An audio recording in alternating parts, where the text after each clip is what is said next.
Upgrade your shit.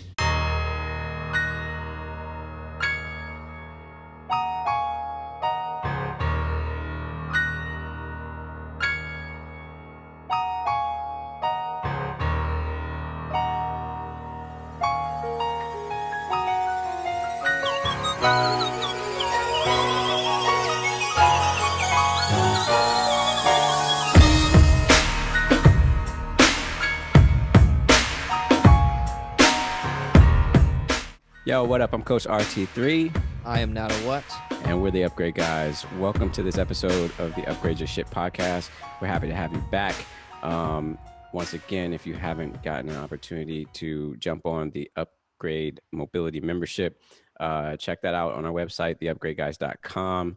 Memberships start at $39 a month, or the annual is the biggest bang for your buck. And you get 12-week courses, whatever 12-week courses we add in there. We've currently got 2 hips and shoulders. Squat is on the way. It might already be here. I don't know. It depends on what part of the quantum realm you're residing in. But regardless, go over there, upgrade your mobility, because it doesn't have time to wait. Go ahead and upgrade your shit. Today, we are very, very excited to have Emily Torockio with us today. I'm just going to let her tell you a little bit about who she is and why she's here with us.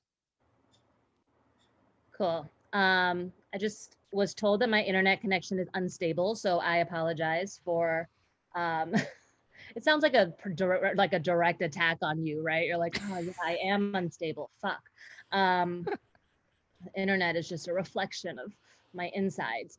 I'm Emily. Thanks for having me. I would say, it's hard to introduce yourself right now. For me, it is. Up until 8 months ago, I was based out of New York, primarily working in teacher trainings, and I had done my FRC certification in early 2019. Super into it. I'm still trying to figure out ways, right, to incorporate that into mostly my teaching of yoga teachers, right? So I was like in this space of trying to just make yoga teachers better. It's insane how little we get taught about anatomy. The bar is sad and low. So it's really like just trying to be a part of that. Have a lot of trainings and retreats and cool stuff lined up for this year. And now I'm just like unemployed and and everything got canceled. And the pivot to online has not been whatever. A lot of stuff has happened. But one of the biggest things I think that happened is that in that liminal space of like, all right, well, how do I move this whole connection-based business onto the internet, which I'm not a huge fan of anyway. And then we looked around and I was like, oh, and now we're in a social justice movement. We've always been in one, right? But I could no longer ignore, right? I could no longer, ignore is not the right word. I could no longer exist in the space of doing the little that I was doing. It had to be more. So it shook a lot of things out for me. And it was like, well, how do I want to show up in this space? And this space is like primarily male and mostly white. And I started looking at my teachers who were primarily male and mostly white and thinking like, God, how do I want to exist in this space? Which is how I got introduced to you all, because I was on Instagram being like, somebody give me a mobility teacher who's not fucking white and male. I mean, you're male, but I was like, I will settle for not white. So that would be great. And specifically the fact that you all are speaking up about the issues, like I noticed that I'm like in a space also where not only am I interacting mostly with these white men, but that like the bar that I had set for them was so low, it'd be like, they post a black square and say something like, I'm learning. And I'm like, yes, amazing. You're amazing. And a couple months into that, I was like, why am I calling these people amazing? Why am I still looking up to, why I literally wrote an email to someone being like, wow, I'm so proud of you for like speaking up in this. You didn't do shit. So after a couple of months, I was like, I'm not doing this anymore. I'm raising the bar super high, and I'm just like, I'm looking for people who are ready to jump. And I think I that's how I told you this shit was gonna crack off, Rich. Didn't I tell you? Go for it, Emily. My bad. Keep going. Keep. Don't no, stop. I Don't think that's stop. how I ended up here. Um, that's me. So I'm like, an angry, I'm an angry woman, We and I with got the a lot of shit. things to say. I mean, so there's a lot there, which is interesting. Yes, we are one of the few uh, coaches of color, uh, within the mobility space, like really doing this sort of thing virtually. Um, and I would argue that we're probably the only coaches of color in the mobility space, if not a lot of the fitness space, talking this shit. Fuck all racist. Fuck all sexist. Yeah, I mean, fuck white Off top. supremacy, fuck white All of it. Fuck supremacy, it all all. of that. Burn that shit down. So I mean, when we like that sort of thing is just like our normal state of being. Yeah. So it's kind of funny. Like it is funny when you were saying, yeah, they posted a black square, and I remember initially like as I was watching this transpire on the day that it actually happened as a black person. um I was just like, oh, so this is the pray for Paris moment for black people. Okay. So like for like 5 seconds, y'all gonna be like, oh, this is a thing. I'm learning now. I wanna learn. And then, but what the fuck are you doing after that? Or somebody is like, oh, I just picked up this book on race. I'm like, that shit's been out for fucking years. Like like you're not telling me anything new. Like, good for you. Like, fantastic. What action steps are you taking? So I definitely that all resonates heavily with me. Cool. And the conversation that I sort of started with Nat that I think is really interesting and that I'd love to kind of expound upon with you is this idea of like an active allyship, right? So exactly like you're saying, all right, these people are looking around and however they got here, and a lot of it I think is just peer pressure. They're like, people are doing this in 2016, a lot of like, and especially just coming from the yoga world, a lot of people I think felt like they could stay silent. And so I guess it's good that 4 years later, at least some of those same people feel a pressure, right? They're kind of like, even if it's coming from like a kind of shitty place of, oh, my followers are going to call me out on, that they're expecting better from me. Even if it's for like a public image reason, at least it's better than what they were doing 4 years ago. Um, and like the number of yoga teachers I know who voted for Trump because they said he was going to be like good for entrepreneurs. Like, I'm living in this. Oh, fuck. You Do it, know, Emily. Do it. Whatever you want to say, however you want to say it. in this world being like, what? And so I feel good about the progress that has been made. And the studio I teach for in New York is a super progressive space. So it's actually kind of it was a moment of looking around and being like, oh, right, oh, not all yoga teachers understand that like social justice work is yoga work. And I was lucky enough to already like be around people who believed that. And so kind of turning around and being like, oh, a lot of you like don't believe that, and also are actively either ignorant or like actively working for the other side, right? That's a really interesting Right. thing, the amount of right-wing conspiracy theories that are like in the wellness, and especially like that white wellness lifestyle blogger Yeah. world. Don't vaccinate yourself. Really fucking fascinating. Um, 5G. 5G vibrations. well, Yeah. yeah, and I'm not gonna lie, I'm not that well versed on it, mostly because it's If you just terrifying and it if you takes up just eat space. healthy, if you just eat healthy, the coronavirus will not And affect you at all. exercise and Yeah. meet with your people and hug them. Yeah. Just good vibes. Yeah. That shit will fix all of it. So in general, I'm like, obviously the wellness world, just the wellness world has a big problem in terms of being primarily it's like selling whiteness or selling wellness as like a thing only for the privileged, right? That's something that's shown up forever. And within yoga, there's that extra layered problem of here's a practice that we took from an indigenous culture, colonized and made white, and now like only white people can afford to take these classes in major cities, right? That's like a thing. But so as I'm thinking about that, right, and thinking about how exactly how are you a good ally, how are you an act, I think about it as like an active ally, and then I know that there are some people who prefer different terminology, that even like being an ally is not enough, that you need to be an activist, Accomplice. an accomplice, yes, the sort of layers above allyship. um I mean all of those things, right? Like how do you stand next to someone and support them?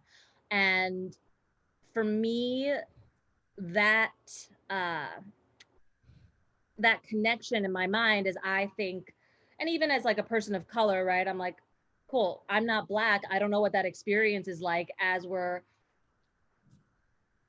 navigating like what it means to be people of different color, especially within the States. So when I'm thinking about, well, how do I show up, it's not just reading a book, not a book that's been out for 5 years, and it's not just, using the hashtags or whatever. I started to really think about um, what it's been like to be a woman in this space and in this world.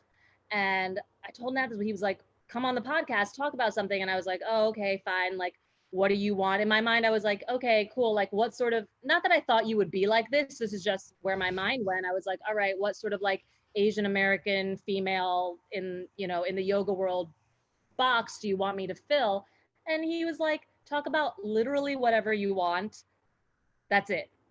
And I had this moment of like, really, no one's ever asked me to do that before, right? It's always like, I have something I want to say. I got to like think about who I'm trying to pitch it to, try to package it up nice, try to make myself, try to package myself up in a way that's like more appealing, not so, men don't like angry women. Um, just try to make We it do. all.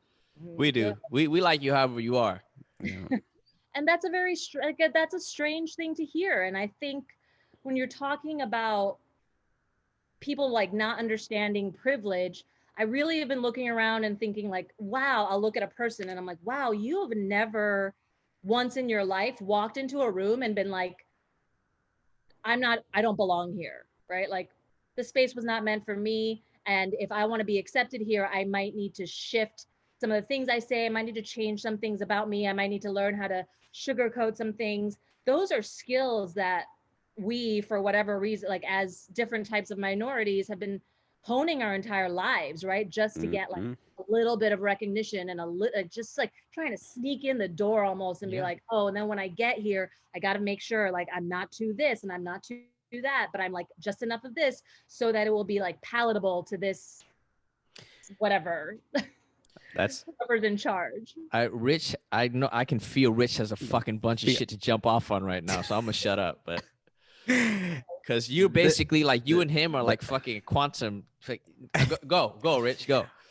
well, I mean that piece, like there's a lot in that stream of thought that you were just saying, and I wish I had the quickness of hand to write it all down. But I know there's one aspect that I think was really interesting is that, I mean, I remember when I first learned what the term code switching was. I was in junior college, and I didn't necessarily know how I would use it in context going forward in the future. I was just in a class that we were talking about archaeology, and uh but it did make sense to me that I was like, oh shit, we're actually code switching at home. Like when we're like in our comfort zone with our homies or our family or whatever, we speak a certain way, and then we switch and we speak a certain way to other people, particularly in this society. This is what bothers the shit out of me, is that in the society where it's been constructed by white people, and then you tell people like, oh, it's systematically white and or systematically racist or systematically white supremacist, and they're like, no, that's not true. And you're like, you you haven't been able to like decipher it because you don't spend time code switching. This is the existence that is the norm. The white picket fence, all those things that were depicted to us in old films and all these different things are the depiction not of our way of life, but in a in the achievement of the quote unquote American dream, which the American dream is to be more like the way in which white people uh, operate within this world. So it was all about like you should assimilate here, not integrate. We only said we wanted integration. We didn't like integration meaning like include us in the thing, let us do things that you guys do equally, but we don't have to like behave in the manner that you behave in.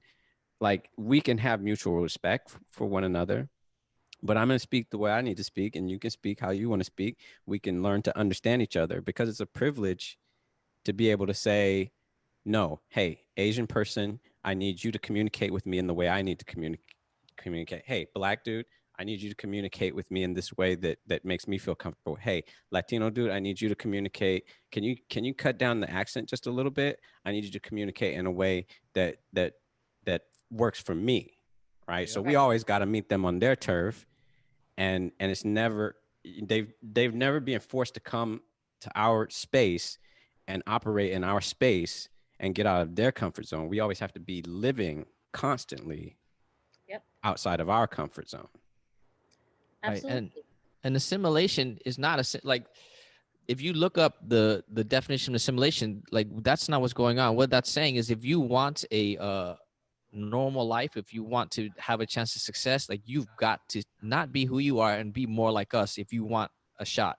That's like an unsaid thing, right? That's why like you don't even realize, like you don't realize that you were code switching until like all of a sudden like, oh wait, what is this term? And then you realize like, oh shit, that happens and I didn't even think about it, right? It was an adjustment you had to make at some point, and it's a learned behavior. And like that exists because of that. Like normal is not normal, like human normal, it means like, oh, by white standard, through white lens. And that's with everything, right? Media,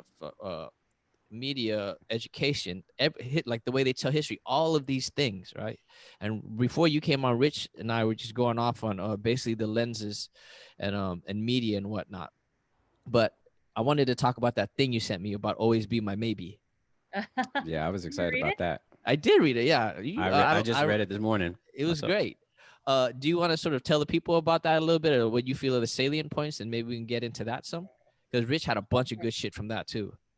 Awesome. Yeah, it was a very sort of like you're saying, right? I also actually didn't know the term code switching for a long time, and didn't have a sense, like I would say up until pretty like sort of alarmingly recently, I would refer like I didn't feel comfortable referring to myself as a person of color. I was very like, yeah, I'm basically white. I was raised in Town and Country, Missouri. That's a little suburb of St. Louis. It's literally called Town and Country. And so you can imagine how white it is, like the minivan in the magazine.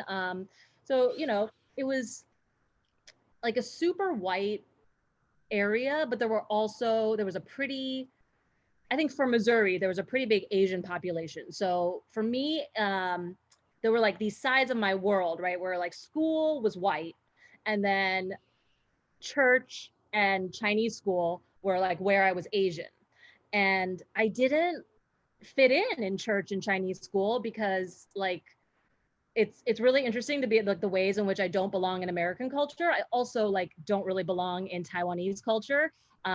Too loud. I don't like obey my parents well. I have like a lot of opinions. Didn't want to become a doctor. These types of like, Yeah. like the thing is, it's interesting to be like, wow, like fuck white supremacy, but also a lot of Asian virtues were super detrimental to me as a human growing up also. Something else we could talk about. But so I grew up being very like feeling more out of place basically around the Asian people that I knew than I did at school, where like all my friends were white and white or like white adjacent. And so that like continued, right? I was like, oh, these are not my people. I'm not really into church, and I'm not like, I like did well in school, but I'm not like nerdy, right? I like bought into all these Asian stereotypes.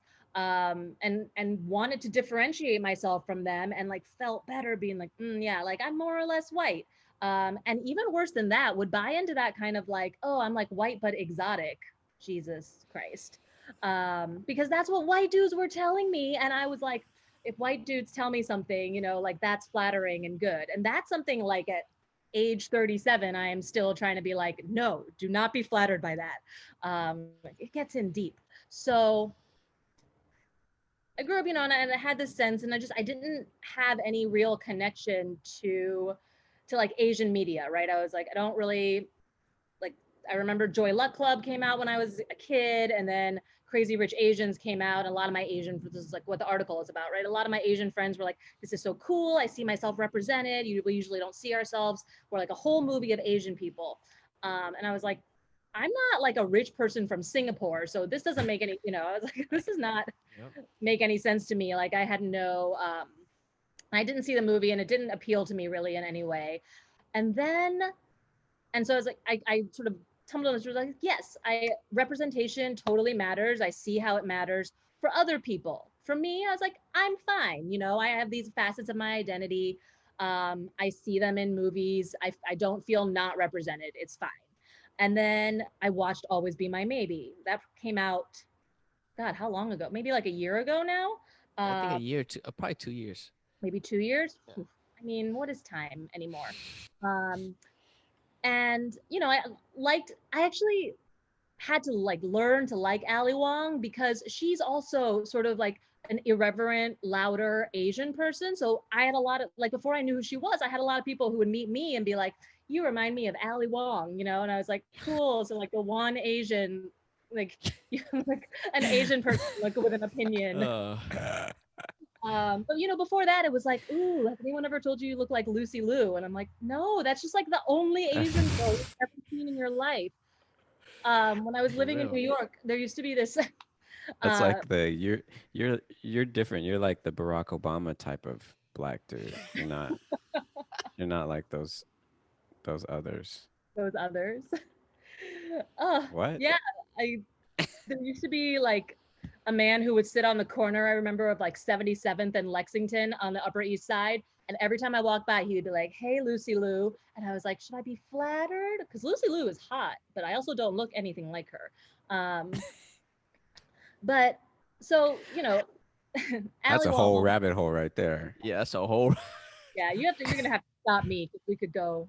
No, just go. Just go. So I watched the movie and I was like, God, why do I like this movie so much? And it's because it was all Asians, but they were all different. Like, right. It sounds so dumb now, and they get like emotional about it, but they were all just people who happened to be Asian, and then they were like different types of Asian because guess what? There's more types of Asian than just Chinese. And you don't say. What? I mean, that's why my wife didn't like Crazy Rich Asians didn't resonate with her. I mean, she's Singaporean, but like every time she says she's Singaporean, people are like, "No, well, where are you really from?" See, that's the same shit because they're like their expectation is like, well, Chinese people live in Singapore. Like, you're not Chinese. And she's like, "You've clearly never been to Singapore. Like, you clearly don't understand our space, and that everybody's not rich and everybody's not Chinese." I kind of feel like that whole push to be like, oh, like representation in Crazy Rich Asians. I don't really like. I think this is how fucked up it is, right? Asian people were so fucking excited for this movie because it was representation. But how many fucking Asian people? I don't know any fucking Asian people like that. I don't know anybody that anywhere close to being that fucking rich. Not even fucking like 1/10 of that. So like that's not really representation, right? And like the way that that's propped up, it contributes to this model minority or like Asians have privilege myth in terms of like Right. I don't know anybody like that. I don't know anybody who know. Well, I said I know a client who probably knows some people like that, but like I don't have any friends that know any people like that. I've never met anybody that in my family that talks about any like ever seeing or experiencing any of that shit. So that's not necessarily representation, right? You see faces on the street that kind of look like ours or have features that are similar to ours, but that's not representation to me. And I honestly didn't identify with the movie very much either. I just kind of watched it because I felt like I had to watch it as an Asian person, American. When I watched it, I was like,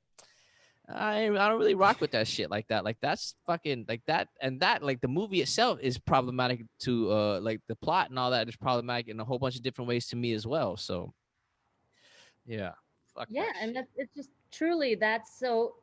And so I ended up writing that piece that I sent you because I was like, oh my God, this is what it feels like, it's not like, it's not I look on the screen and I see exactly me, right? Like that's not a thing. It's like Mm-hmm.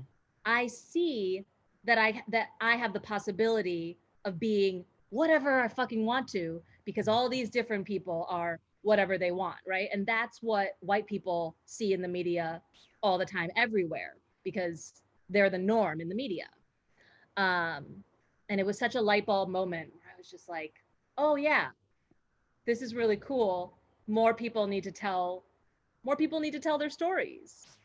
Because every time you tell your story, someone is like, "Oh, that's not exactly my story, but it wakes something up in me that makes me want to tell my story that like filters out so that we stop having this sort of like monolith of like a certain type of story that gets told by people who look a certain way."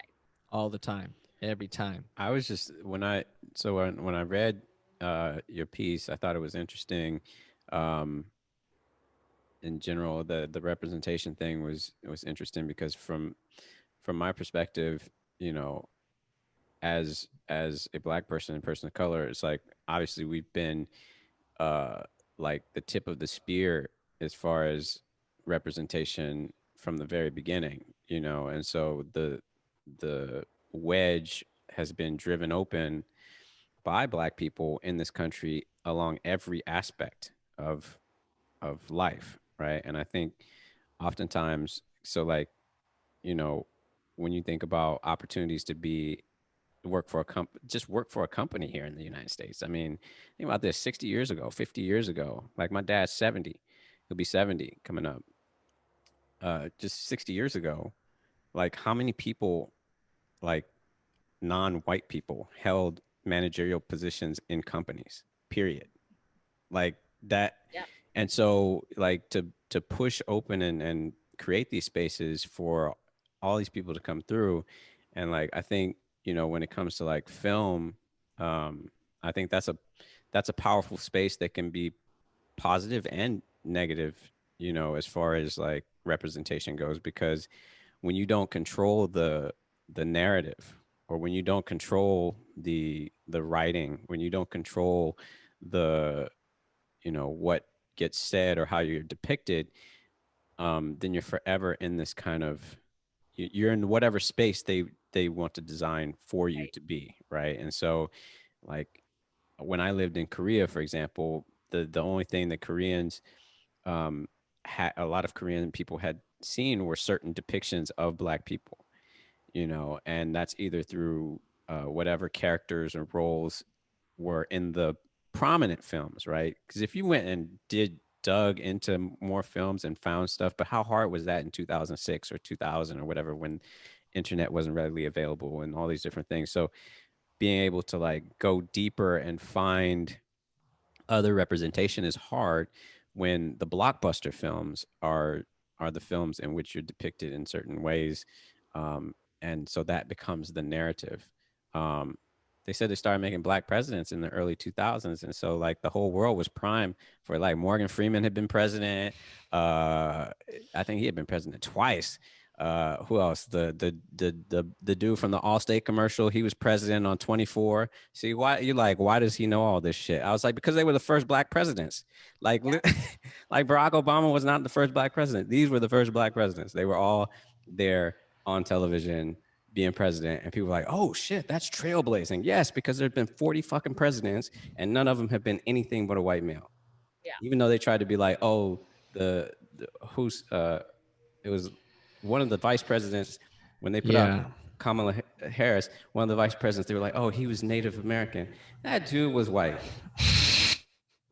They were like I his love that great you have a grandmother. you have a drop of anything and you're like, oh, he's that person is that blood, that one drop, that's what that person is. Like, They see, were like, racism isn't real. I told you. I told you. they were like his great grandfather. So she was he was the first, Native. His great grandmother on his mom's side or something. I was like, look at the picture of this dude. Look at his picture. Like, is he a Native American or not? Like, Not. he's not. That's part of privilege too, right? Is being like, I use my whiteness to move around in this world and get all the benefits that that come from being white. But then I also get to be like, oh, like when somebody tries to call me out on something, then I'm like, oh no, but my great great grandfather was this. And that means what exactly? Like, That. nobody's ever known that till you just said it. He had to survive that. You didn't.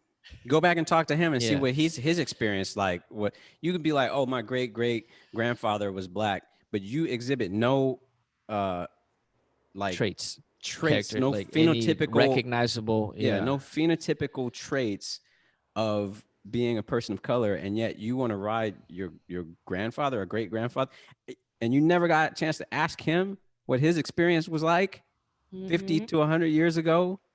Like, come on. Yeah, that don't count. That don't- does not count. Does not. I hate to break it to y'all at all. Not even a little bit. He did the work. You didn't. Yeah.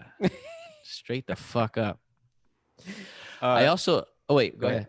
No, I remember originally you were talking about a blog you had or like something you wrote about you keeping track of like shit that dudes would say to you. Oh yeah. I wonder if it's still. I like can't really remember. I had a blog in the early. God, it must have been like 2008, and it was like hashtag white people, hashtag am I right? So it was just, like white people, am I right? It was just like all the things that they would say to me.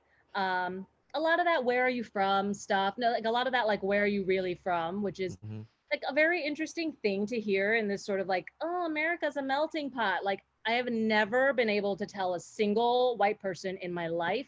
I was born in Atlanta, Georgia, which I was, and have them be like, cool.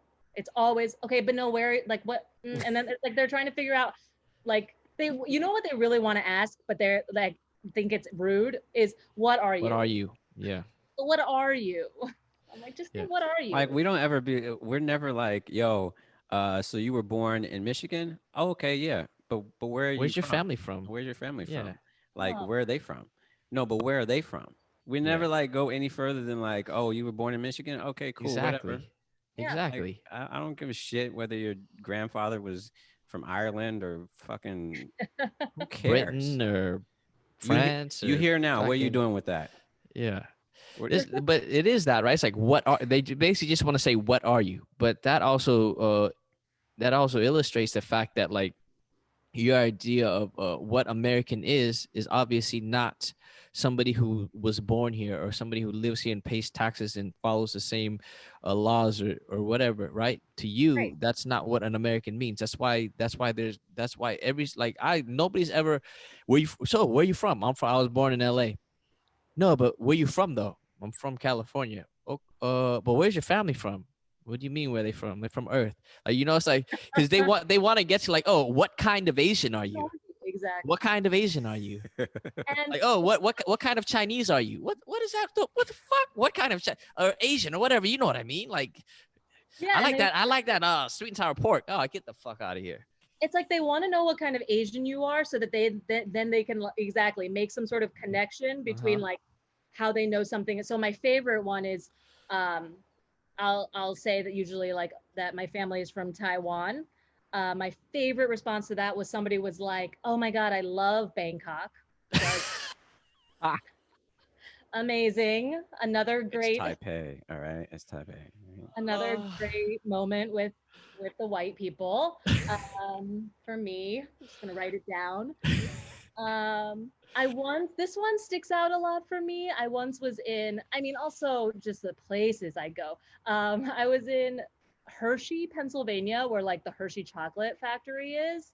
And and it was in a hotel, and there was this little girl running around, and there's like in the hallways, and no one was with her. So I was kind of like, should I stick around and make sure this child like belongs to somebody? Which is kind of, and then her father came. They were white, and I was like, oh great, I'm glad that like that's your child and that you're with her. I'm gonna go now. And he was like, oh, did she call you? I don't remember what he said, but he was like some sort of name. um I was maybe the Philippine, like the Tagalog word for aunt. Tita? Uh, he was like, "Did she call you whatever?" And I was like, "No, she didn't call me anything." And he was like, "Oh, because like we have a good friend who's Asian, and that's what he calls her." And I was like, I really wanted to be like, "Oh, okay, like Steve. I have a white friend named Steve, so I just I just go thought around you calling might be people him." Steve. I got confused. Yo, how many times has this happened to you though? Like somebody's like, "So, what are you? Where are you from?" Blah blah, and they're like, "Oh, do you know Johnny Lee? Like, I have an Asian friend." Like, yes, we all know each other. I know every single other Asian person in the world. You goddamn right. I know. I had an Asian friend in high school. Like, do you know that? Like, no, I don't fucking know him. Like, you didn't even ask. Like, well, how the fuck does that even work? Like, we all know each other. We all have each other on speed dial. Like, I got him in my phone. Like, this Asian here. Like, what the fuck? How does that work? The That's just directory of fucking. Asians, as if it's not like, I'm like, there's more of us than there are of you. Yeah, straight the fuck up. Like, Asia is a continent, right? Like, it's not. Oh, here's another one time. This dude, we were talking about it, and I don't remember how it, but when he finally got it out of me that my family's like, that I'm Thai, because that's what I am, right? What are you? I'm Thai. That's Are what they you? want to hear. Love Taiwan. I love Taiwanese noodles. They have noodles, right? Uh, and he was like, wow, it must be. And mind you, I told this motherfucker I was born and raised here, right? He heard me say this twice. I was born and raised here. He's like, oh, you must really be happy that you're here, huh? Because like, over there you can't own your own house or like have a gun or like own your own business or anything, right? It's like it must be. And this is a grown fucking person in like and has like a job in the corporate world and is getting paid like over six figures. This person should not be this fucking dumb, right? Like, oh, Sure.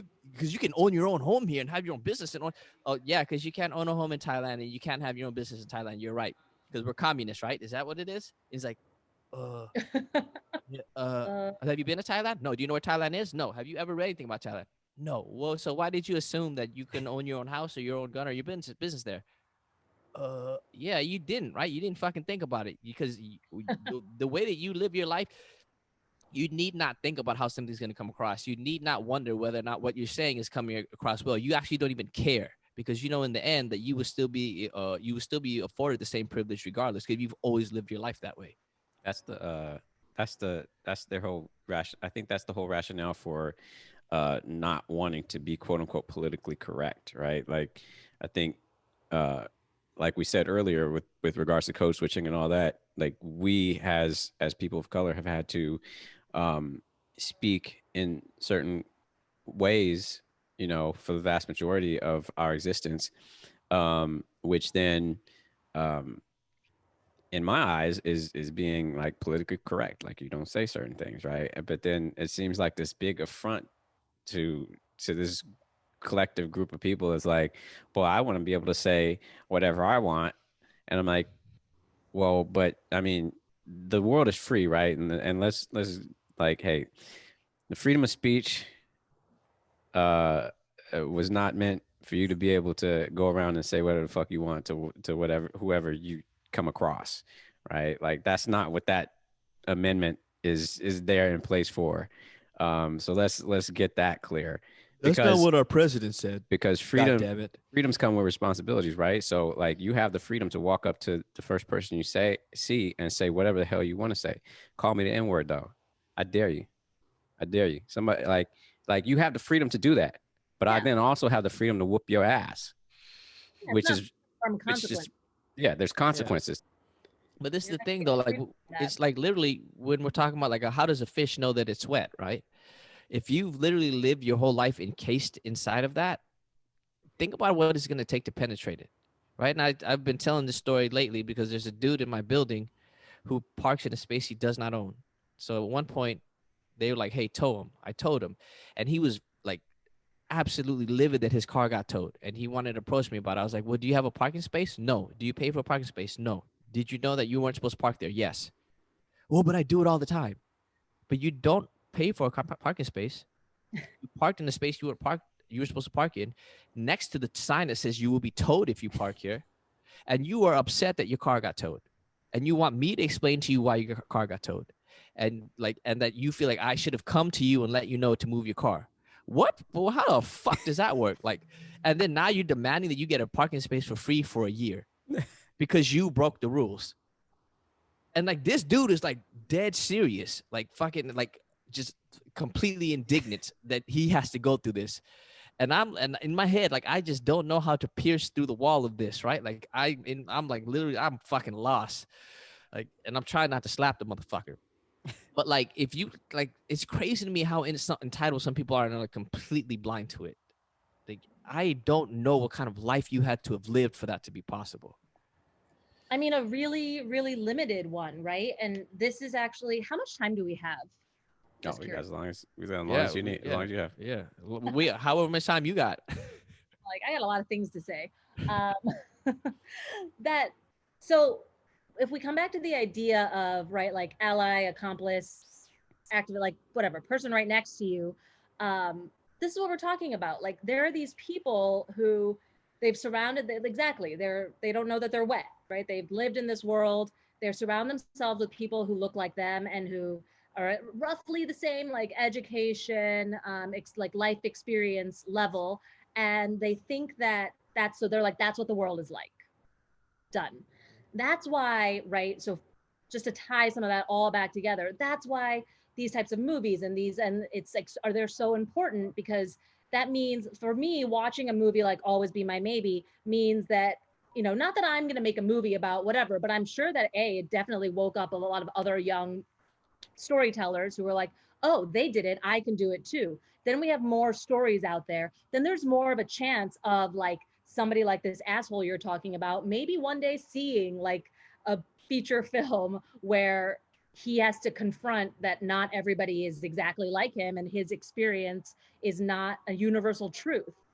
Uh, the other part of that for me is like, and now I think we started talking about this, is how important it is for people who like exist in that bridge to talk to their people, right? So when we talk about living in this space where um, the oppressed have to educate their oppressors, that's like, it's so much work. It's so exhausting. And I take a lot of this information for me from work that I've done talking to, so in the past I've like spent a lot of time actually just talking to men about sexism, and that has informed a lot of the ways that I behave within, as a person of color, but as a person of color who's not black, right? So I'm kind of like, what kind of ally did I want like men to be for me when it was like this, uh, and how can I fill that space so that it's like you can talk to me and I can talk to them. So it's not you have to talk to them, you have to try to educate this person who by definition, right, by definition a racist doesn't isn't going to listen to you. Right. Just like by definition, like a sexist man is not going to listen to me, but might listen to another man because he's sexist and he thinks that men are smarter. Um, and this is something that I like, when you asked me about being on here, I was like, all right, I like, this is the most important thing for me to sort of like to share and talk about, is just how many different spaces in the fitness world where I've been like,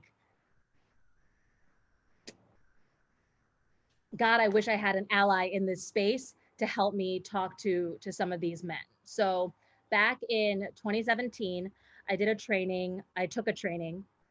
It was like part yoga, part martial arts, like a lot of things were going on. Very cool movement training. I was down for it. But the guy who runs the training and the guy who like owns the program made a comment. So one day there's like 15, 20 of us. We're all sitting around in a circle. He was demonstrating something, like a yoga move. And then he made a comment that was like, oh, better not do this, like it's me too. And so just like you're probably gonna get a phone call from HR if you do something like this. And a sort of uh you could tell that his attitude was women are overreacting, and now we're in a space where no one can do anything because these women are too sensitive. That was what was going on. And I was pissed, but also a lot less able to express myself, I think, than, 3 years ago than I am now. And I said something like, well, if men never attacked women, then yeah, you can make all these jokes. He basically was like, why can't I make any jokes anymore? And I was like, yeah, if we were in a space where there's no sexual assault and there's no sexual harassment, and then sexual harassment never leads to sexual assault, and women are like never afraid of that, yeah, you can make all the fucking sex jokes you want. I love it. I love to make sex jokes in a space where I feel safe. That's the whole point. And he like went off on me, started telling me how like, women don't like Me Too is just like a bunch of whiners, and like is a bunch of just like women complaining for no reason. And if they were really interested in helping themselves, they would all learn martial arts and self-defense so that they wouldn't need something like Me Too. And I would say like half of us were women who were in this space where it's like it's half women, half men. The men are all silent. They're just like, they are silent. They're not saying a fucking thing. They didn't say a thing the entire time. This man is yelling at me, telling me that women just need to like buck up and like learn how to defend themselves. And the women started to be like, oh no, but I've had this experience, like, oh, this happened to me at work. This, including this man's wife at one point was like, okay, but XYZ. And and he was just like, no, no, no, like this is the world. I see the world like this. And all I could think after that was, God, what if one of those men had said literally fucking anything, And Yeah, then like, like 100%. and that's something that I want to put out there more than it is like, I want that kind of support. I want to have these conversations with men like you so that you are like out there building better men, right? You're calling out people who say stupid shit, who catcall, who like make sexist comments, all of these things. And to me, that's the bridge, right? I'm over here, here's these men who like won't listen to me.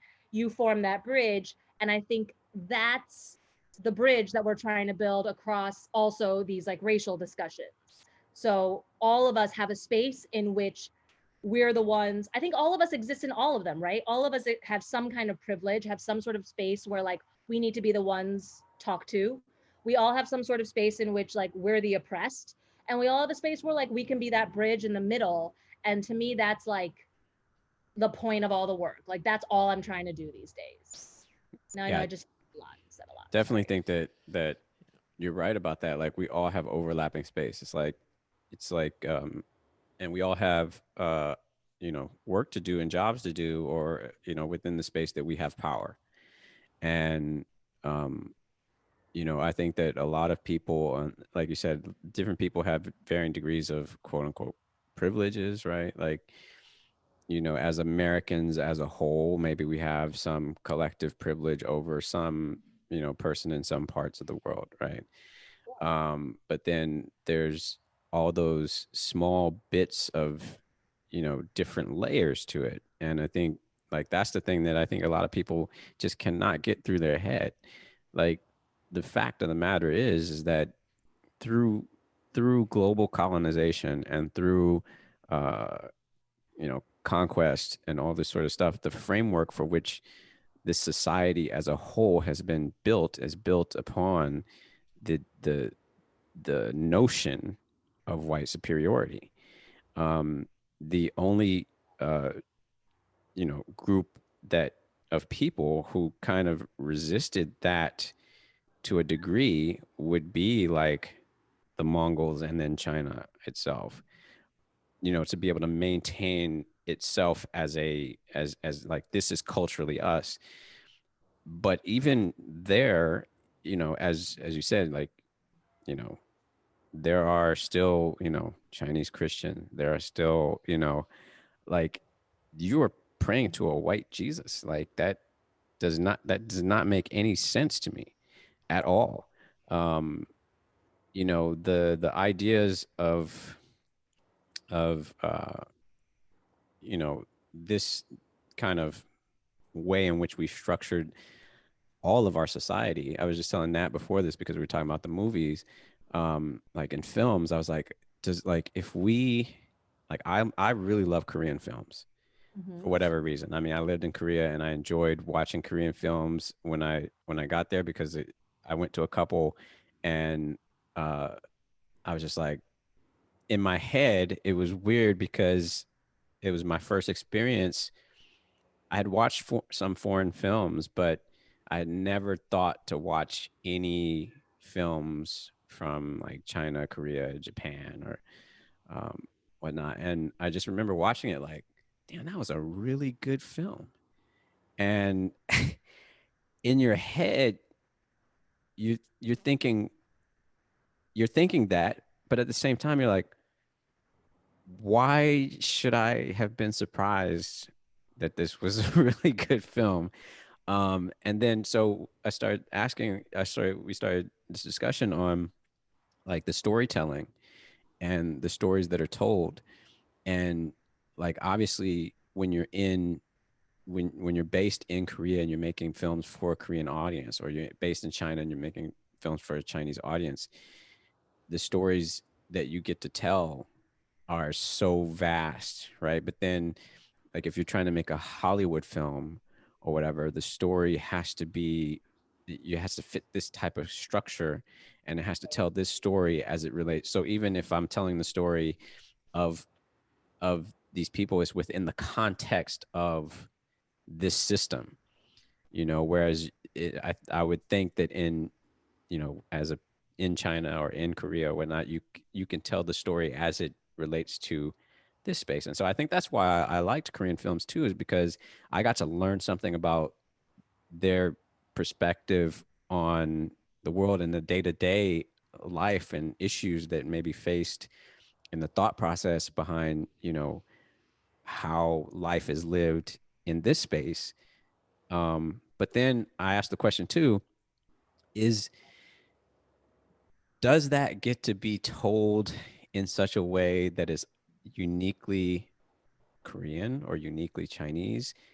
Because did early filmmakers come learn to make film from Hollywood? Did these people? So if you're learning these techniques and things and accumulating this knowledge, um, are you now passing the experience of China, being in China or being in Malaysia or being in Singapore or being in uh, Korea? Are you passing that through a lens of Eurocentricity, right? Because we do it with everything else. We do it with fitness, right? Like everything that we present in fitness is passed through the lens of, well, this is the way, you know, this is the way it is. And I think that the more we move into spaces of leadership and the more we can kind of like dictate, we can kind of, push a new lens. Yeah. I really want to know who that person is. If you don't want to say the name, I'm gonna ask you after because that's some fucking bullshit. Nobody should be getting fucking paid to educate people and be that type, like be That is true. doing shit like that. But I'm gonna ask you later. All right. But yeah. So no, and I completely agree. And I think I'll tie this back to a couple things. I think one thing when we talked on the phone, you were like, "Well, was there a moment where I realized like that there was work I needed to do, and like that I could be building those bridges?" And in my mind, I think like I just sort of always say what I think is right or just, no matter what's going on, and I never thought about it in that way though, like the way you phrased it, and like, yo, racist people not gonna listen to me or Rich or you, right? But they gonna listen to somebody who looks like them because their reality is that like, oh, this has worth, you do not, and like that element, I think is really important to think about because as as men, like when Casey goes out for a run, I'm worried about her, or like I worry about my mom, just in general, right? And I know Yeah. that's because I know that's because of like what we're talking about. And then and like the more that people are quiet when bad shit is going on, like the worse that shit gets. Like imagine if every single person called out any type of racism anytime we saw it, like motherfuckers would be scared, right? Yeah. And in the same way, like I think I just saw in your story the other day where you were somewhere and then these dudes were catcalling you from the car, and then you had to call your husband to like come closer to the entrance or something, right? Yeah. And thinking, because like if you walk through any like neighborhood where like people are hanging out and a woman walks by, like there's gonna be some catcalling going on, or there's gonna be a comment made or something, right? And to the dudes, they might just think it's fun and it's not a big deal. But if you were the person on the receiving end of that, and you like grew up in this earth as a woman, like you've got a completely different perspective, and you've got to like it's not it there's nothing funny about it, right? And um we've got an intruder that keeps coming back in the building, and Casey, my wife, was saying like, and I think she felt like she needed to say that to me because, and I'm probably because I didn't like outrightly verbally acknowledge it and let her know I acknowledged it, right? She's like, it's like fucking super scary to me, because it's different as a girl, and I'm like, I get it, right? But Yeah. like one, I might not really get it. I sort of have the perception of what I think it is, right? But the fact that she like, and she knows me, right? And that she had to be like, no, but you don't get it. It's different as a girl, right? Like she felt like she had to put that in there. So it's like, and then that goes back. That's another way I think that we might be missing out on, is like letting the people in our space know that like, hey, I see this, like I know this what it is. This is my understanding of it, and this is what I'm prepared to do to like combat that when you're not around, and if you are around, like, but when we first got together, she's like, oh, you like to be the hero all the time, because like when shit popped off, like I was just there, right? It doesn't matter who it was. And I'm like, and in my head, it's like, I'm not being a hero, but my mom was always like, yo, you got to do what's right. And my dad was always like, don't be no fucking punk. Like, don't ever not do what's right because you fucking scared. I will beat your ass. Right. And I kept that with me until like you start doing shit when it happens and you're not scared no more. And that's not like a macho thing. That's just like, it's become normalized. Right. And so like, if any, and it doesn't matter what type of oppression or what type of injustice we're talking about. If everybody has this mindset where it's like, yo, I've got to do my part. Like everybody's got a part to play. And something I learned very early on from Rich is like privilege exists in all different ways, right? Yeah. Today, because of where we are, we're talking a lot about the privilege of a certain group, but everybody has privileges. Like I have the privilege of waking up in an apartment. I have the privilege of waking up in a bed with a blanket, right? And then the person, like literally, I'll walk outside my building, and that person does not have that privilege, right? Right. And then you look at somebody else, like maybe same sort of demographic as me, except for that income and location, like, but somebody who also has kids and his wife like might be living in a huge mansion, but I live in an apartment, right? Like so, like privilege, or like people have childcare, I don't. Like all these things are different levels of privilege, and like the more that we break it down, the more that we can just think in equitable terms and like just try to fucking make shit a little more fucking okay for everybody. Like The problem is fucking there's too many people that like when you, even though you break down this idea that there's different types of privilege, I think the biggest resistors are the resistors of the notion of white privilege. And so that's where you usually receive the biggest resistance. Like somebody told me, like, what, men have more privilege than women. And like, I mean, I don't remember the first time ever hearing this sort of thing, but when you hear it, you're like, hmm, that sounds about right. You know what I mean? Like you like, and then I don't take, offense That's offense not to to it that, every when people man's response, though. when, Just like, I don't take offense to it when people say like right? you have more, like, as a man you have more privilege than I do. Even though I'm a black man, right? Like, when, if a woman tells me like you have more privilege than I do, I'm like, yeah, in some ways I do, yeah, for sure. And then I don't take it as a like affront to like my manhood, like, oh my god, I'm like, I'm being attacked. I'm being attacked. I'm now being oppressed by you because you point out my I'm privilege. marginalized because I'm a man. Like, no, I'm not, like, you saying that has now shown me like, hey, wait a minute. Okay, this whole structure Yeah, oh great. Yeah, it was created by men, white men, but it was created in favor of men. Now, within that structure, as a black man, I don't receive the same privileges as a white man. Okay, cool. Yeah. So now I'm on a different level, right? But I'm still in the male privilege category, right? That doesn't take me outside of the male privilege category. And so if I'm not actively, you know, standing next to women when they say like this is the ways in which you're oppressing me, or this is the way in which men are, you know, being oppressive, or this is the way in which, if I'm not actively taking a role to stand with that person, then I'm a part of the problem.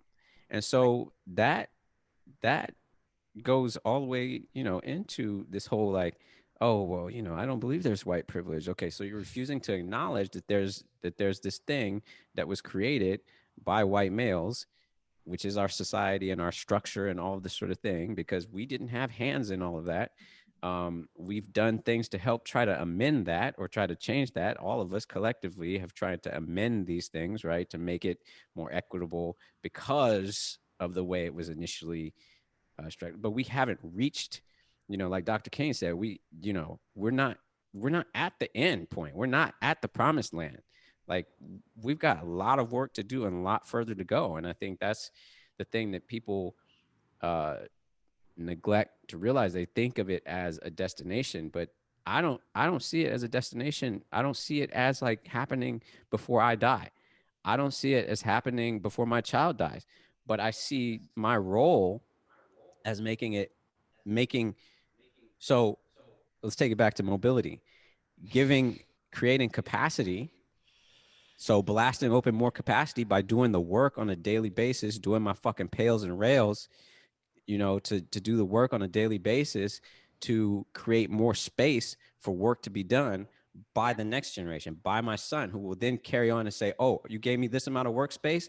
Oh, now I can do this shit inside of this workspace. I can lift heavier. I can do all this shit because you gave me more workspace. So if we're doing that for our next generation and for our kids, then they take that and they continue to build more workspace with their kids and their friends and all these sorts of things, where they no longer are like, they're no longer like looking at the person next to them like, you know, I'm not sure that motherfucker might be a Trump supporter. You know what I'm saying? They smile in your face, and then, but in the back, they backstabbing the shit out of you. And meanwhile, we have colleagues and things like that in our lives who sit idly right next to family members, friends who say this shit and don't put them in check. They're the ones you're talking about that are supposed to be that bridge. They're the ones that are supposed to be doing that work in that space, right? Because I don't have access to my colleagues, family, and friends, but and even if I did, it wouldn't matter because I don't mean anything to them. I don't mean enough to them. So it's their responsibility to do that. And you know who your people are. You know who your people are. You've been to all the Thanksgivings for 20, 30 years. You know exactly what they're thinking about. You know exactly the way they voted. You know exactly what they believe in. And you pretending it was a shock in 2016. Oh my God, I can't believe that there's this many fucking racists. Oh, there's 8 million more people voted for this crazy motherfucker this time than they did last time. Oh my God, these people can't all be racist. Yeah, they can. Wake up. I'm gonna wake the fuck up. Wake the fuck up. What were you about to say, Emily? I was just like, yeah, everybody has a few people in their lives who they can have an influence over. Like that's your job, right? Exactly what you're saying. That you're not going to be able to change every racist, the ones you're just like driving by on the street, obviously, but there's like someone whose story is similar enough to yours where you can like do that self work and you can sort of understand like, and that's why, Nat, to go back to that phone call that we had where it was like, when did you, because I'll tell you, you just said, oh yeah, someone told me like you have privilege as a male, and I was like, I never thought about that. But yes, that's like the response I get. One out of I would say 9 out of 10 times the response is, what the fuck are you talking about? women, like there's a lot of rhetoric around that, sort of like the men's rights activists and like the incels, right, who would think that women are like actually hold all the power because they get to decide whether or not they want to have sex with you, um, because our like job is to have Or sex whether with they you, want to right? keep the kid. Right. So You don't need like to put your body through that if you don't want to. most of these men are like, no, there's no such thing as male privilege. They don't know what it the collective trauma of just always being on alert when you walk out in the street, right? Like I used to live in Chicago, I lived in New York. um you don't you don't let your guard down. Is it I assess everything. Is it okay for me to have my headphones on right now? I look at who's around. Is it like, which streets am I going to take? Are they well lit? I remember once I asked someone, I was in like a new city, and I was like, it's dark out. I don't know what's going on. But like, which streets are better for me to take? Cause I have about a half mile walk back home. And this person laughed at me. And I was like, oh, you don't, well, I think part of it was also like a New York thing. um, but, but a lot of it was, I was like, no, that's how your mind works. And when your mind is in that like survival mode all the time, that's like, for you not to have to think about that all the time, that's a privilege, right? Mm-hmm. Just not just not to mention like the actual effects of getting attacked.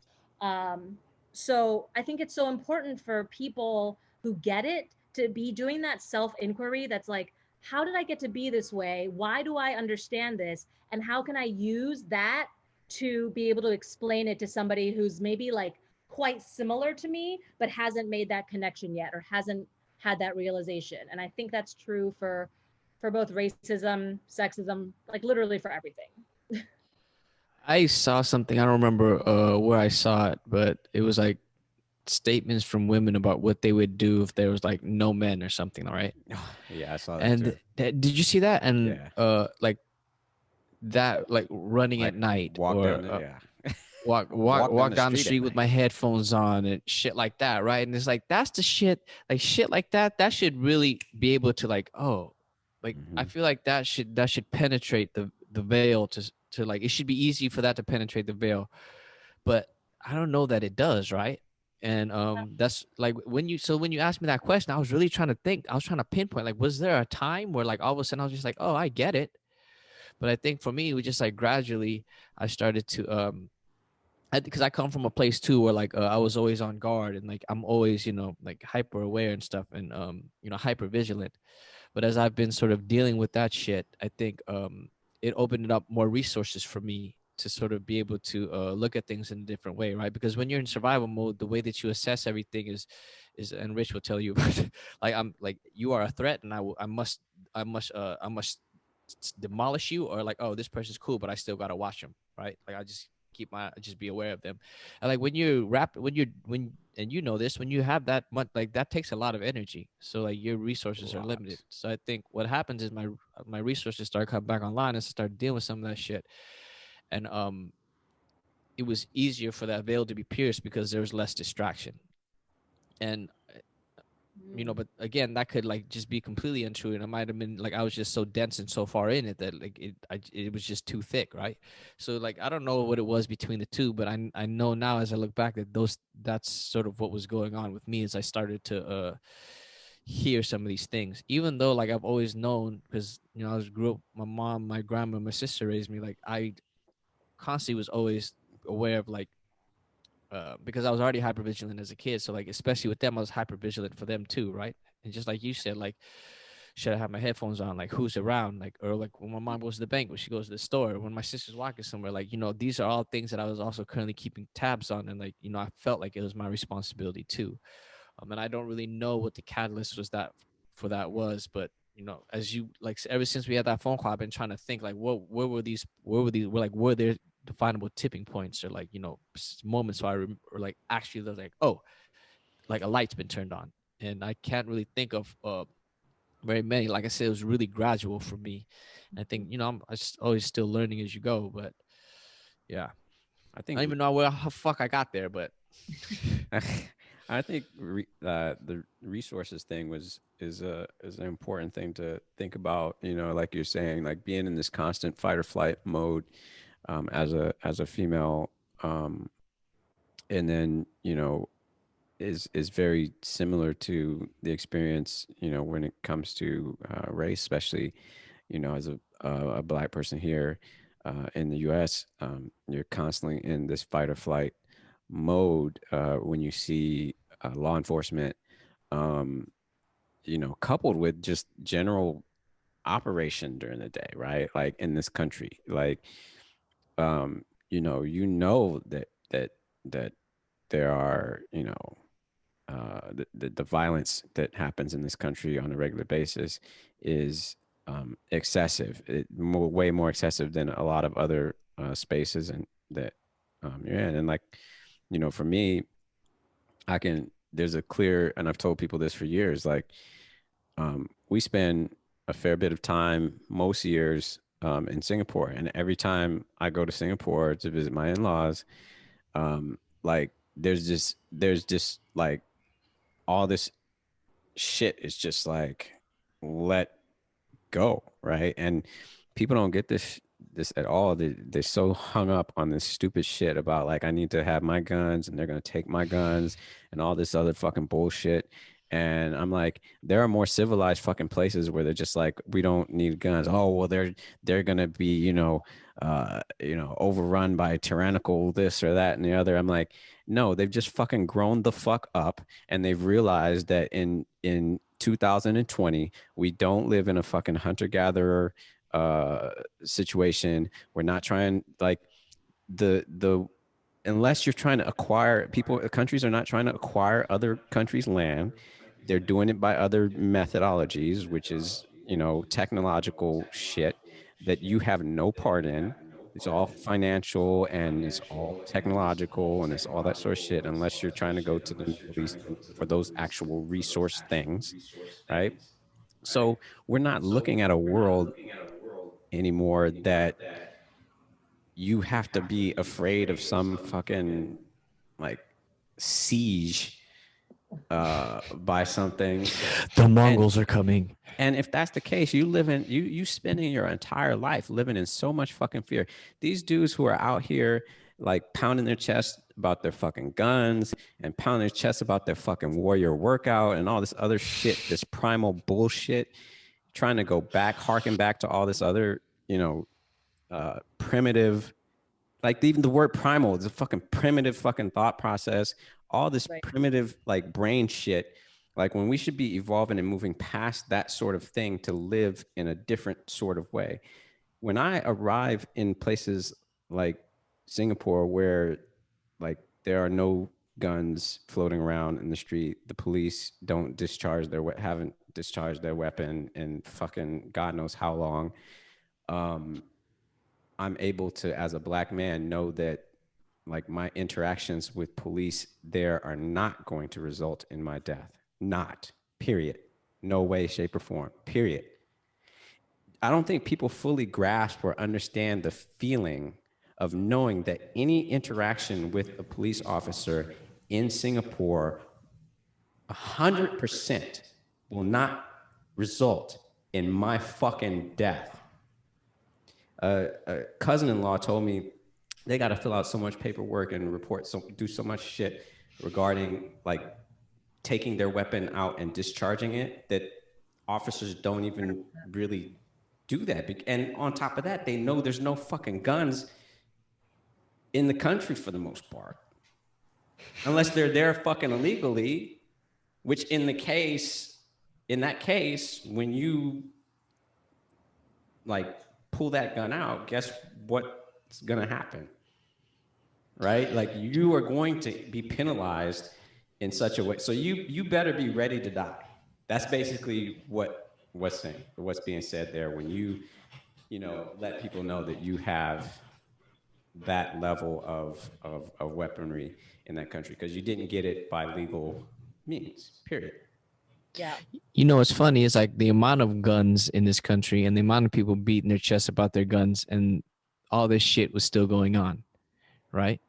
Like I think during the Obama era, there was a large sort of uptick at one point in purchase of ammunitions and guns, and they were like, in case he tries to become in case it becomes a dictatorship or he tries blah blah blah, I'm gonna be prepared to protect the people. And then this fucking Cheeto redhead fucking piece of shit came in the office and did all this crazy shit. And where the fuck was they at? Quiet, sitting there looking at their guns like, I want to act like I'm ready to use it, but I'm kind of scared. This shit is fucking ridiculous. Like, you literally said you were getting ready in case so the government started to be on some bullshit, and then you were gonna pop off. And now the government's on some bullshit, and you didn't do shit. Oh, what a surprise! You fucking full of shit. That's because they don't see that as bullshit. They don't see the because upholding of privilege. Yeah, they don't because he looks like them, and he's upholding their privilege, right? He's doing all the things he's doing all the things anti what we're talking about, right? Yeah. He is the guy who said grab him by the you know what, right? So he's the guy that we're supposed to be as other men being like, yo, that shit ain't cool. You know what I'm saying? But those people, those very same people are like literally endorsing that. Yeah, see, he says what he wants to say. He's not politically correct. He is this Me Too shit is just too much. That's the type of people that he's attracting. And so of course they're not resistant to that. They're resistant to the change of getting away from that primitive mindset. They're resistant to evolution of our collective consciousness as human beings and as people. Like we've got so much work to do to peel back these layers and move beyond this sort of stuff in all aspects. And that's why I kind of feel like within like our space, as far as like mobility and training, like it's important that we integrate and weave in these things within our education and within things that we put out, because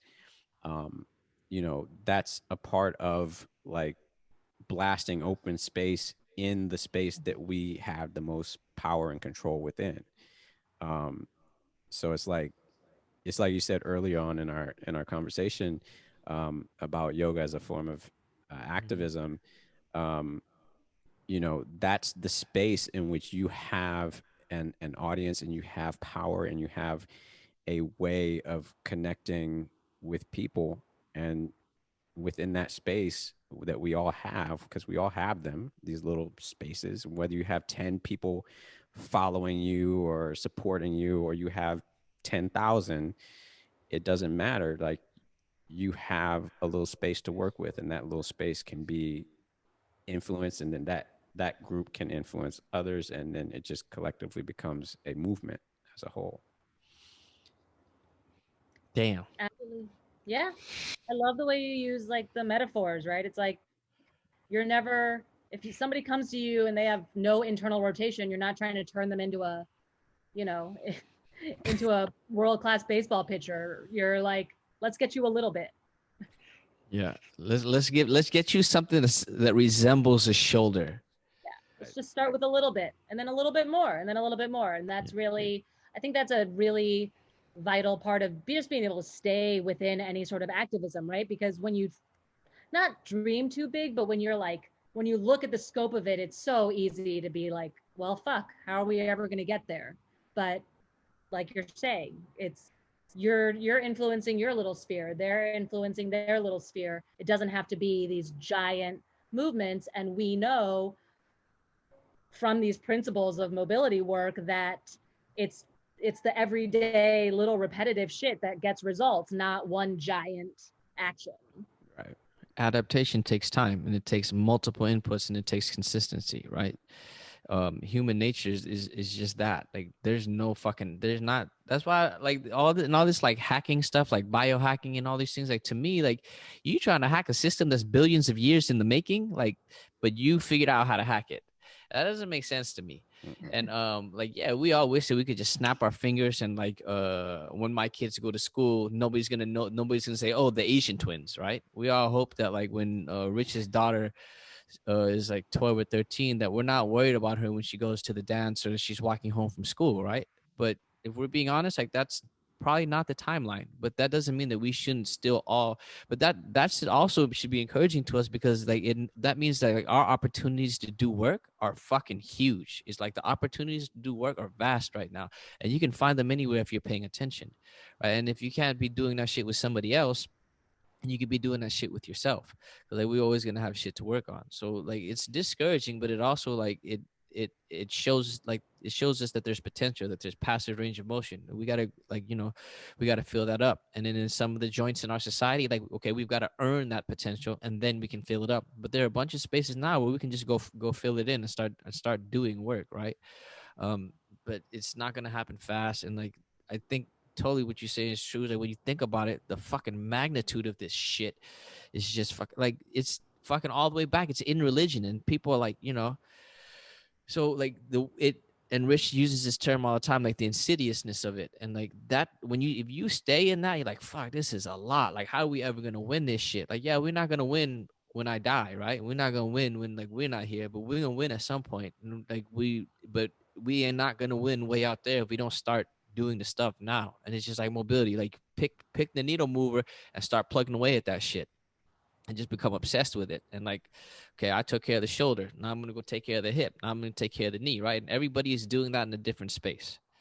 Yeah. How the fuck do I keep ranting on this? Fuck, I don't even. Sorry, Go ahead. No. I love what you said, that it's not about like when I die everything is perfect. It's like, let me leave behind a little more space than was there when I started, so the next generation can keep doing the work.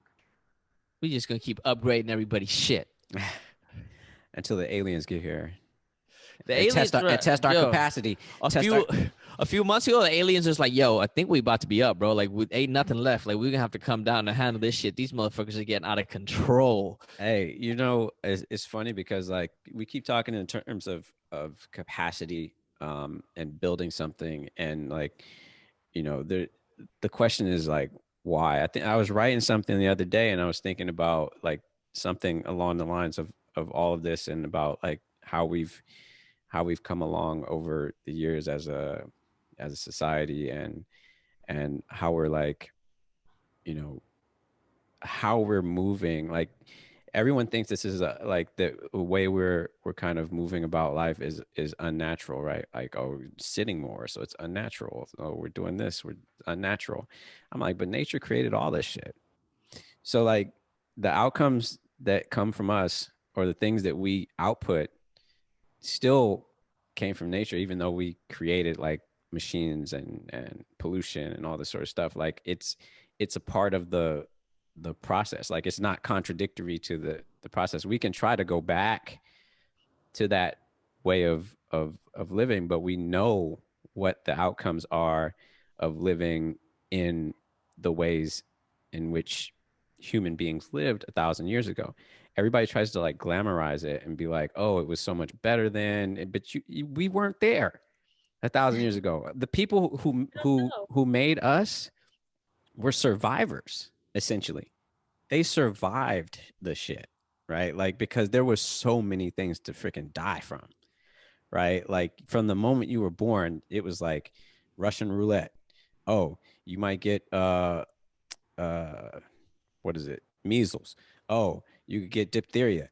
Oh, you could get, you could die from chicken pox.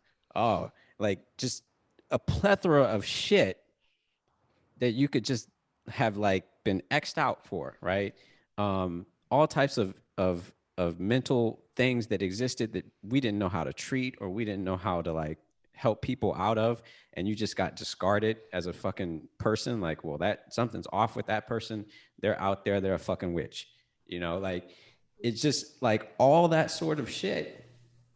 And we're evolving as people, and we're not adapting fast enough to the things that we're creating, right? So our bodies are paying the price for that. People are paying the price.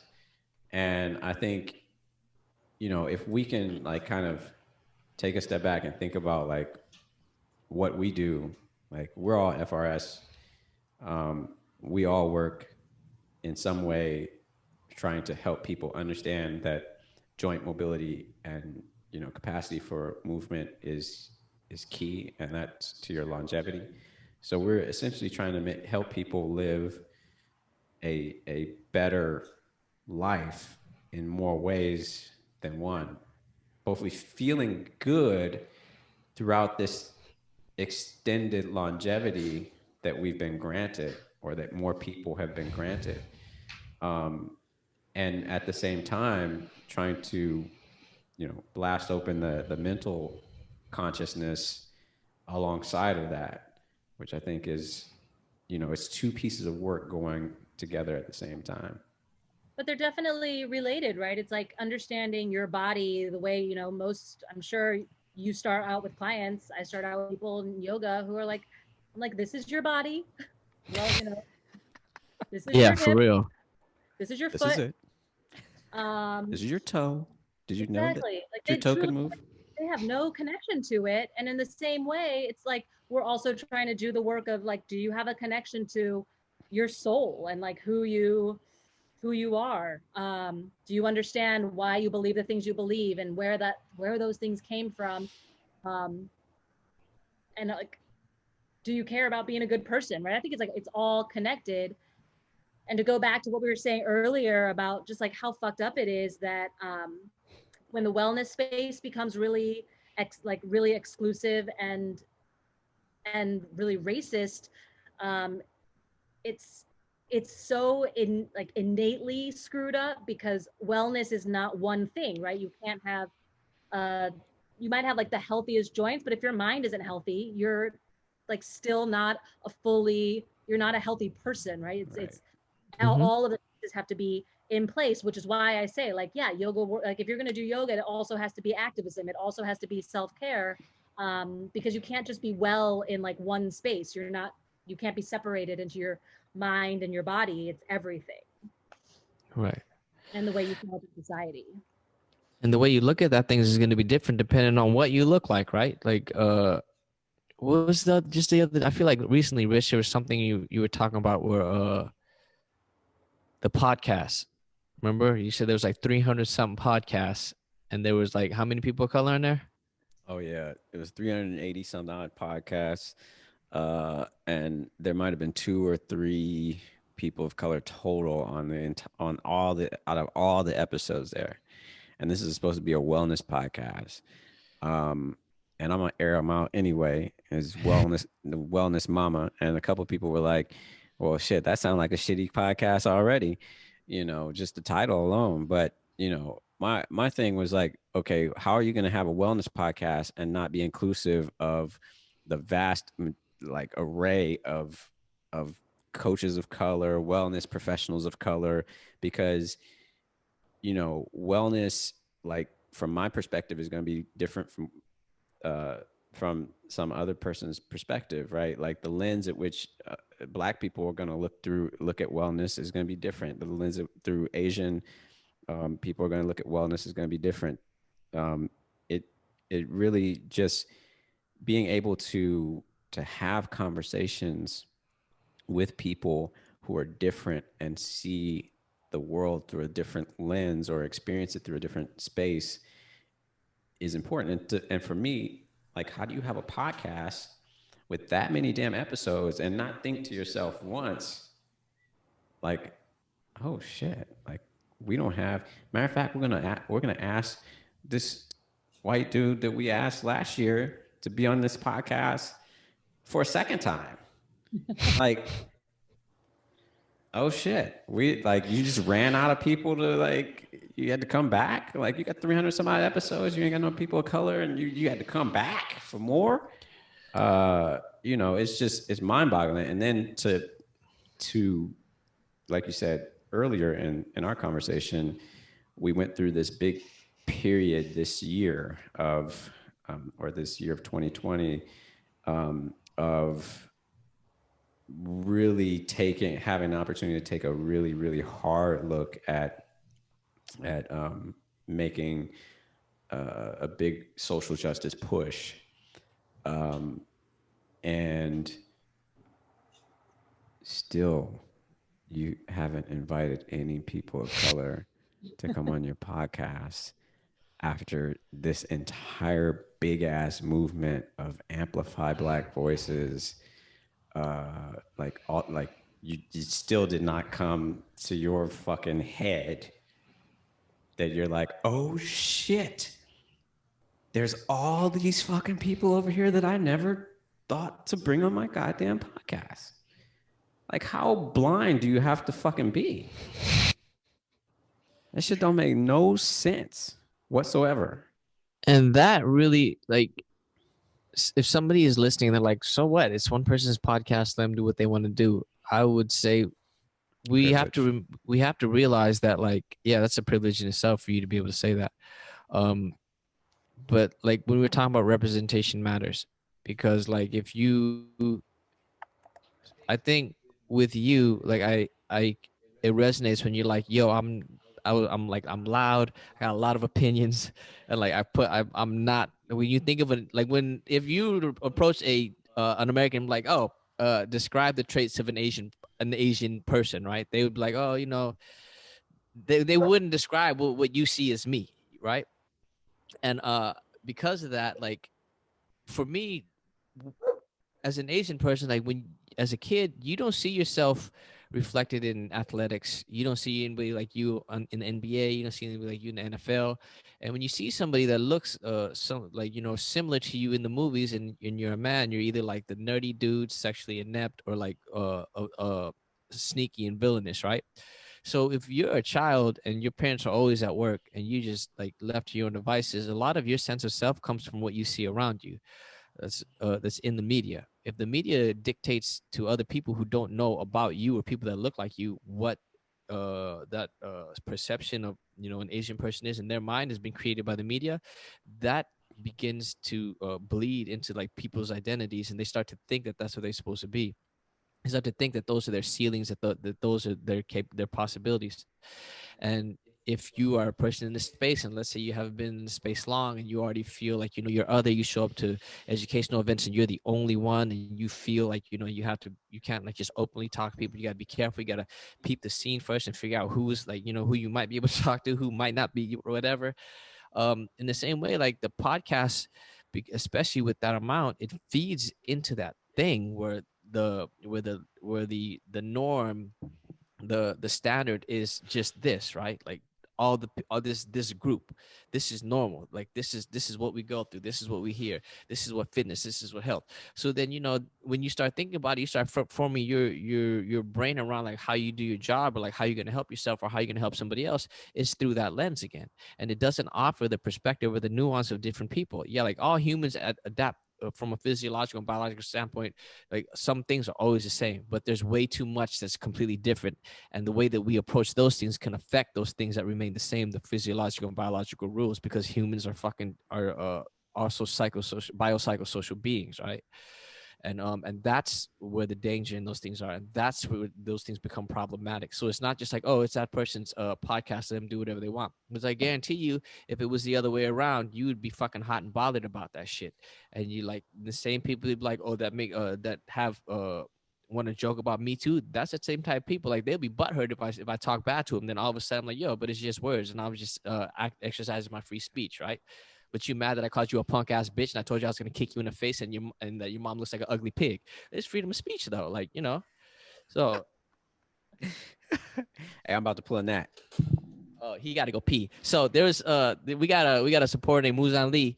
I think he's from Saudi, but he's stuck in London because of pandemic. And then there was one podcast where like I had a pee so fucking bad, like it was bad, right? So it was one time, and then he was talking to Rich, and Muzan Lee was telling Rich, he was like, yo, why not always go into the bathroom during a podcast? He did it like 4 or 5 times. I did it once, one goddamn time, Muzan Lee. You can't let that go, just one time.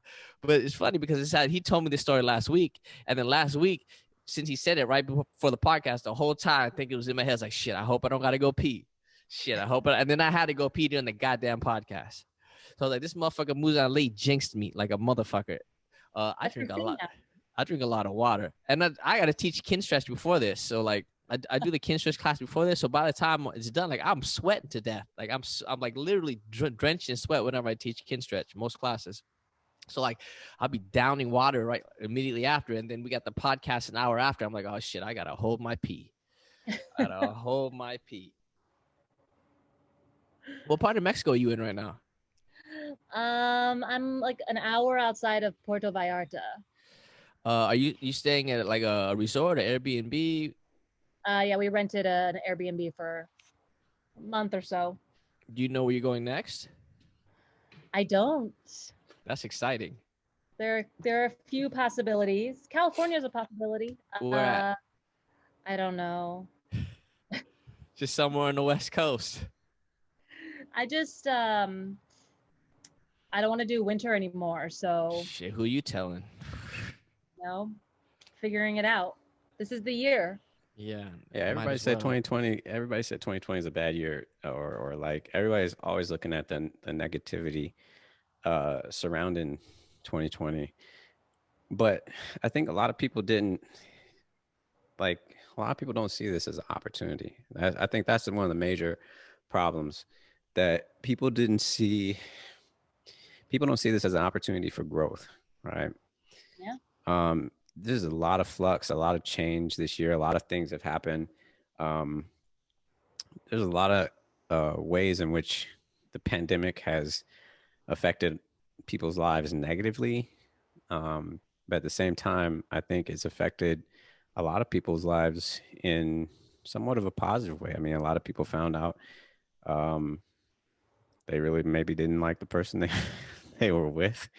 You know, like some people, you know, with kids, like we have kids, you know, I think you find out a lot more about what it's like to spend a lot more time with your kids. And I think for many years now, like um that has not been normal, right? For people, human beings in general, right? To spend as much time as we're spending. And everybody's like, oh, this is so great that you should spend. But to some degree, that's not really normal. My son is so much happier now that he's actually able to go to school and be around children his own age. And I think like there's a lot of things that we can kind of take from 2020 as a whole. Like some people were able to pivot their businesses. Some people were able to learn new things, were able to spend time learning new things. Some people traveled. Some people got the hell out of here. There's a lot of things that people got from 2020. We got this big social justice like blast that helped us move, you know, the needle a little bit, and some new businesses came into play. So, you know, I think it's all been, you know, some good things have come out of it, and I think if we just keep pushing forward, we'll be okay. Okay, well, Emily's Instagram is Emily. Her last name how do you say Torockio? And it's Emily T as in Tom Orckio. How do you say her last name? I did fuck it up. How do you say her last name? Torockio. Yeah, Emily Torockio. So her Instagram is Emily Torockio, Torockio. Her online offerings are Radical Movement, and you can find that in the link in her bio at her Instagram site or patreon.com/Radical Movement. We appreciate her coming on, but I'll let Rich wrap it up. Yeah, she was in Mexico, so yeah, the internet wasn't being all friendly, but it was great to have her on, and hopefully you guys all enjoyed this podcast. Remember, your mobility membership, $39 a month. We've currently got two 12-week courses, along with a bunch of classes and 15-minute mobility snacks, a bunch of other education, much more to come, including a squat course. So be on the lookout for all of that. But get yourself signed up.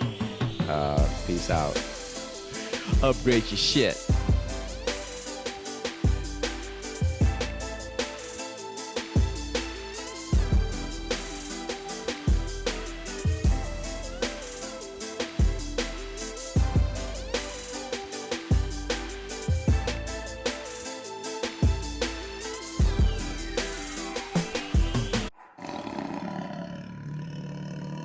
Upgrade your shit.